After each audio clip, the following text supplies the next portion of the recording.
Xoş gördük əziz izləyicilər. Sosial şəbəkələrdə bir video qarşıma çıxdı. Belə ki, vətəndaş Çin maşınından imtina edən insanları yığılıb qalan Çin maşınlarını göstərir. Niyə görə insanlar Çin maşınlarından kütləvi surətdə, yəni bu formada, videoda görəcəyiniz formada imtina edirlər?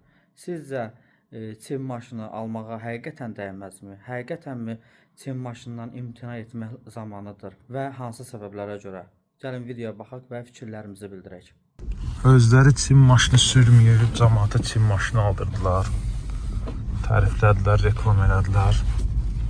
Stoklar belə bir neçənci stokdur mən görürəm. Qalıb yatıb burada.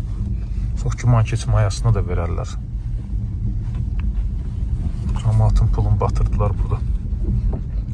İndi də yəqin keçərlər başqa bir işə. Orada da doludur. Bu hələ mən gördüyümdür bu. Başqa yerlərdə də var belə stoklar. Özləri amma gətirənlərdən soruşursan, özləri Çin maşını sürmür ha. Amma tərifləyirlər. Tərifləyirsən özün də sür. Bu qədər gətirmirsən, cəmaatı tırqalamısan. Qalıb burada, yatıb.